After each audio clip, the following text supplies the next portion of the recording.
Sobering study of the signed treaties and charters between Britain and the United States exposes a shocking truth. The United States has always been, and still is, a British Crown colony. King James I was famous not for just changing the Bible into the King James Version, but for signing the first Charter of Virginia in 1606. That charter granted America's British forefathers a license to settle and colonize America. The charter also guaranteed that future kings and queens of England would have sovereign authority over all the citizens and colonized land in America stolen from the Indians. After America declared its independence from Great Britain, the Treaty of 1783 was signed. That treaty specifically identifies the King of England as the Prince of the United States and contradicts the belief that America won the War of Independence. Although King George III of England gave up most of his claims over his American colonies, he kept his right to continue receiving payment for his business venture of colonizing America. If America had really won the War of Independence, they would never have agreed to pay debts and reparations to the King of England.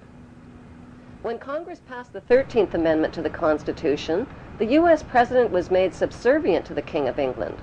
The 13th Amendment is called the Title of Nobility Amendment and forbids U.S. presidents and their officials from using royal titles like king or prince or baron. For some mysterious reason, the 13th Amendment, which was ratified in 1810, no longer appears on current copies of the Constitution. America's blood-soaked War of Independence against the British bankrupted America and turned its citizens into permanent debt slaves of the king. In the War of 1812, the British torched and burned to the ground the White House and all U.S. government buildings and destroyed ratification records of the U.S. Constitution. 1 century later, a corrupt U.S. Congress committed the biggest theft in world history. They passed Paul Warburg's Federal Reserve Act in 1913, handing over America's gold and silver reserves and total control of America's economy to the Rothschild banksters. Most Americans still believe that the Fed, or Federal Reserve, is the government. It is not. The Fed is a privately owned banking system whose majority Class A shareholders are the Rothschilds, Warburgs, Kuhn and Loeb, J.P. Morgan, Rockefeller, Israel Seif, and the Lehman Brothers. This private banking cartel is the Fed and is never audited and never pays taxes. They print and design America's money, which displays their symbols of an Egyptian pyramid, a Masonic all-seeing eye, and the words "In God We Trust." Who exactly is the God they trust?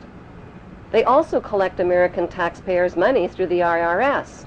Then they loan it back again with interest to pay for roads, bridges, and other public works.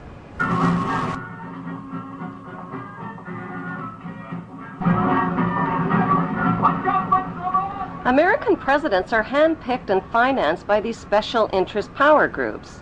Like George W. Bush, John Forbes Kerry, whose initials are JFK, is a member of Yale University's Skull and Bones Brotherhood. The Forbes part of John Kerry's name identifies his descendancy from Captain Robert Bennett Forbes, who was a drug runner for the Rothschilds' opium drug trade with China in the 1800s.